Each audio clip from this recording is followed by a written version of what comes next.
it's just a big commotion. So I was just letting the fans just kind of relax. Like we're not here to hurt anyone. It's a basketball play, and that's what it's going to do. We're going to continue to make basketball plays, and it's going to be physical, is what we're trained to do. But that was my biggest thing, was just kind of be a fan. Yes, cheer for your team. That's okay. But at the same time, this is our job. I'm not going to hurt E-Dub, and she knows that. I'm actually checking to make sure she's okay. So I don't like the instigating. It doesn't help our game. It doesn't grow our game. So that's what I was telling people, just to kind of relax. Like, it's okay. The Las Vegas Aces, the team that was supposed to three-peat as champions, are unraveling faster than anyone expected. 3 straight losses? Check. A defense giving up points like a broken faucet? Check. And somehow Aya Wilson is still getting non-stop MVP praise through all of it. Big check. While everyone keeps trying to crown Wilson as the untouchable queen of basketball, there's another player out here dominating the league, shattering records, and leading her team to perfection. And spoiler alert, it's not Aya Wilson. And this is a problem is that in general, when it comes to WNBA talk, you cannot say that A'ja Wilson's not the best player in the world when she's not. Nafisa Collier is on a 7-0 Minnesota Lynx team and is averaging 26.3 points at 8.3 rebounds per game, and she's doing it on 51% from the field and 45%. The Las Vegas Aces just lost 3 straight games for the first time since 2019. 3 in a row. The last time that happened, Bill Laimbeer was still coaching, and we all remember how that era ended. But here's the real kicker. Despite this messy start, despite sitting at a record that would make even the most loyal fans nervous, Aya Wilson is still being praised like she's single-handedly carrying the entire league on her back.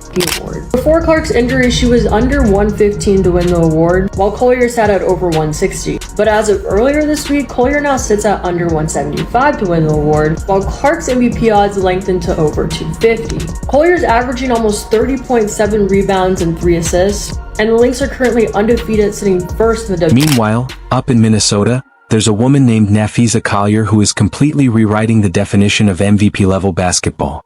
And the contrast? It's so obvious you'd need sunglasses just to look at it. Let's talk numbers, because numbers don't lie, even when the narrative does. Aya Wilson is putting up 22.8 points and 10.5 rebounds per game. Strong numbers, no doubt, the kind that keep your name in headlines and your highlights all over social media.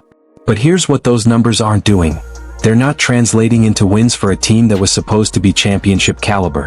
A'ja shouldn't have won MVP last year. She has all these pieces, all these big names, and they're struggling. They're struggling. Nafisa Collier has, if we going band for band, Nafisa Collier has way less help. We're talking about superstardom. And she had a team in the finals, and right now they're 3-0, 4-0. Now flip the script to Nafisa Collier, who's out here averaging 26.3 points and 8.3 rebounds while shooting an absolutely ridiculous 51.4% from the field.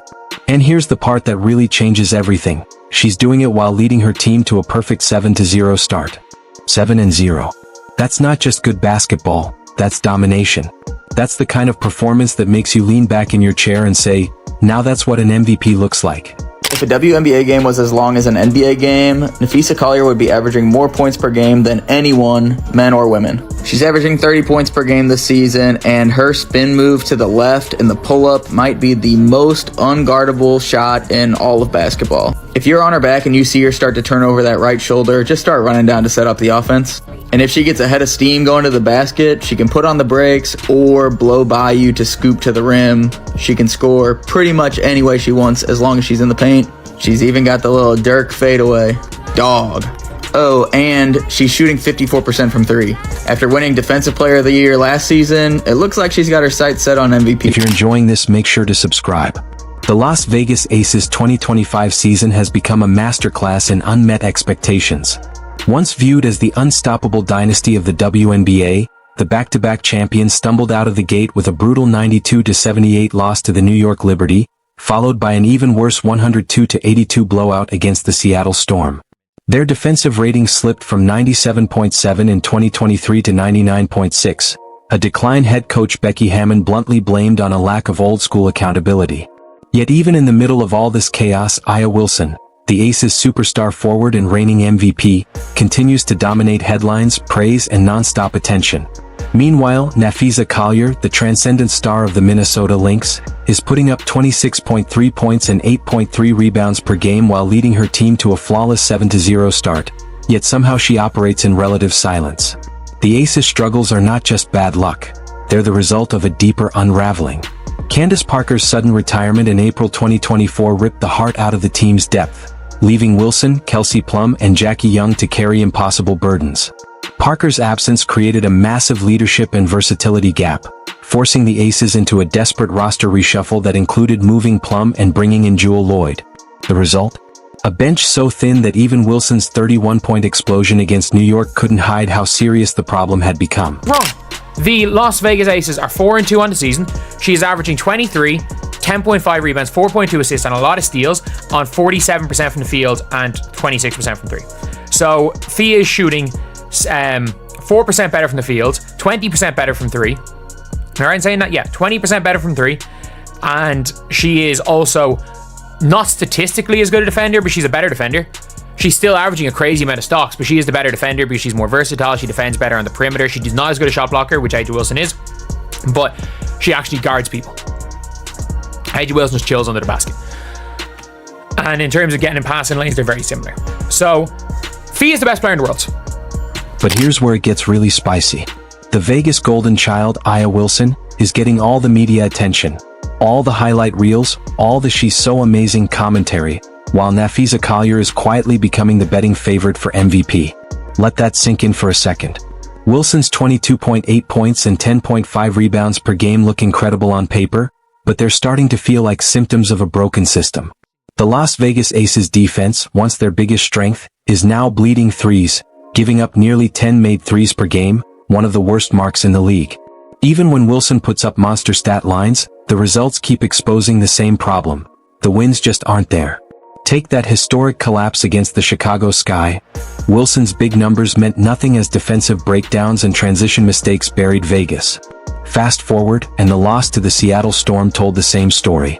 Wilson scored, but Seattle controlled the game, shot efficiently, and exposed the Aces' inability to lock down when it mattered most. That's why the odds makers are telling a very different story. People whose job is literally to predict outcomes based on performance have Collier as the overwhelming MVP favorite, while Wilson sits far behind at plus 700. That's not, they're both amazing. That's one player clearly separating herself from the field, and it's not even close. I have Napheesa Collier winning Defensive Player of the Year this season. Like I said, I think she is coming back into this season with a vengeance, and I saw so much good defense from her in Unrivaled, and I think that's one thing about Unrivaled in that 3-on-3 full court format, and even with the one-on-one games that we saw, players were getting exposed if they weren't able to guard one-on-one on defense, and Napheesa is somebody who exposed a lot of players with her defensive abilities, with her blocking abilities, with how quick she has gotten. She continues to elevate her game, and so I have her as a favorite, as my favorite for Defensive Player of the Year. Even WNBA general managers seem to understand what's really happening. In their annual survey, 67% picked Napheesa Collier as the MVP favorite. Aya Wilson got 25%, and Caitlin Clark came in at 8%. When the people whose job is to build rosters, evaluate talent, and make franchise-defining decisions are telling you Collier is the clear choice, maybe it's time to listen. And let's talk about how Collier opened the season. 34 points against the Dallas Wings in the opener. Not just a good game, not just a solid performance. 34 points. The kind of performance that makes opposing coaches lose sleep. Then she followed it with 23 more against the Los Angeles Sparks. Her 57 points through the first two games were the most by a Minnesota Lynx player since Maya Moore opened 2014 with 67. And guess what? Maya Moore won MVP that year. The way these two players are being discussed couldn't be more different if it were scripted by rival political parties. Wilson gets the "she's carrying her team" narrative while the Las Vegas Aces struggle. Collier gets the "she's having a nice season" treatment while leading her team to perfection. And let's be honest about what's happening in Vegas. This isn't just a slow start.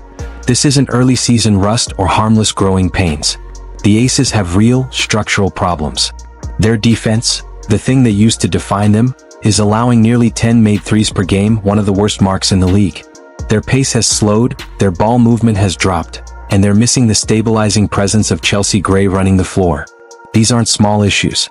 These are, maybe we're not as good as we thought, issues. When you're watching this team, you can tell that something is off on both sides of the floor.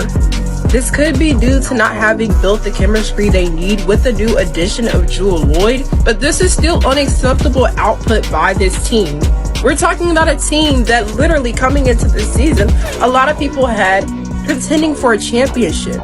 And it doesn't look like they're... And through all of this, Aya Wilson is still putting up her numbers inside a system that is clearly broken. She's getting her 20 and 10, but her team is losing games they should win and looking vulnerable against teams they should be dominating. Meanwhile, Nafisa Collier is putting up even better numbers in a system that's running like a Swiss watch, leading her team to wins that look almost effortless. The defensive side makes the contrast even sharper. Wilson gets plenty of credit for being this dominant interior force, and yes, she blocks shots, changes drives, and controls the paint. But Collier was literally the defensive player of the year last season while also finishing second in MVP voting. She's impacting both ends of the floor at an elite level, and somehow that gets less attention than Wilson's one-way dominance. Here's what really makes this frustrating: it's not about the players themselves. Both Wilson and Collier are phenomenal athletes who deserve respect. This is about the league's obvious favorites and how that shapes the narrative. Wilson has been the golden child for years, and even when the performance doesn't fully match the hype, even when her team struggles, and even when other players are clearly outperforming her, she still gets the lion's share of the spotlight.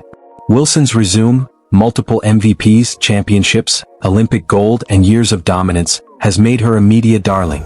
Honors like major national recognition and public praise from stars like LeBron James after big moments only strengthen that icon status, regardless of what the team context looks like in the present. That legacy bias gets amplified by the WNBA's marketing machine, which naturally pushes established stars over rising ones. Wilson's career is often framed as one of the greatest in league history, and while that may be true, that narrative can sometimes drown out what Collier is doing right now in real time this season on the court. Nafisa Collier averaged 40 points in a playoff series last year. She was the finals MVP. And I understand, fair play, congratulations to Jonquel Jones winning it, but it was daylight robbery. Everybody knows. LeBron James was calling the WNBA rigged. Damian Lillard was calling the WNBA rigged. Everybody knows that that the WNBA final was, if not rigged, at least was decided by horrific refereeing. We all know that. So Nafisa Collier won MVP and Unrivaled, was by far the best. Look at the team records. The Minnesota Lynx are 7-0. Perfect. Flawless. The kind of star championship teams dream about. Meanwhile, the Las Vegas Aces are sitting at 4-2 at best, coming off that ugly 3-game losing streak. If we're being honest about team success and individual impact, there's no real comparison here. Nafisa Collier is leading her team toward greatness, while Aya Wilson is watching her struggle to stay together. And it's not like Collier is some random breakout player riding a lucky hot streak. She was the MVP runner-up last year, won Defensive Player of the Year, led her team to the finals, and then went and won MVP of the inaugural Unrivaled League. She's been elite at every level, and somehow she's still getting better. The eye test backs up the numbers too. When you watch Collier play, you see someone who affects every single possession. She scores efficiently, creates opportunities for teammates, locks people down defensively, and shows up in clutch moments when games are on the line. She looks like the engine of a winning machine. When you watch Wilson, you still see greatness, but right now, it feels like greatness trapped inside a team that's falling short of expectations.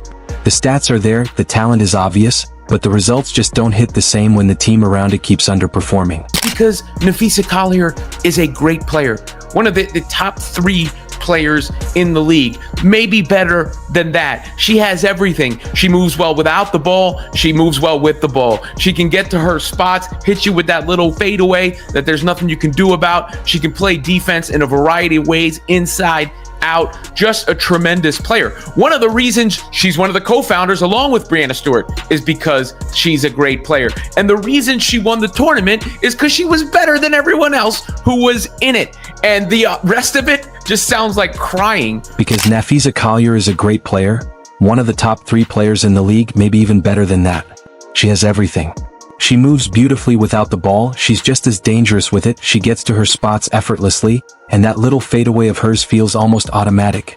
There's nothing you can do about it. Defensively, she can guard inside, switch outside, disrupt passing lanes, and completely change the rhythm of a game. She's just a tremendous all-around player. One of the reasons she became a co-founder alongside Brianna Stewart is because greatness recognizes greatness. And the reason she won that tournament is simple: she was better than everyone else in it. The rest of the complaints just sound like noise. But here's the part that really shows how deep the favoritism runs: the coverage. Turn on any WNBA broadcast, check any sports website, scroll through social media, and you'll see Aya Wilson front and center. Collier? She gets treated like a side note, usually framed as another player having a good season, or also in the MVP conversation. Meanwhile, she's leading that race in almost every metric that actually matters. The betting markets have spoken. The GMs have spoken. The on-court performance has spoken. Yet somehow, the narrative stays stuck in this alternate reality where Wilson is still the unquestioned standard, even when the evidence points somewhere else. And to be clear, this isn't about tearing down Aya Wilson. She's an incredible player with a resume that deserves respect. But when we ignore what's happening right now in favor of old narratives and established favorites, we do a disservice to players like Collier, players performing at a level that deserves real, undeniable recognition.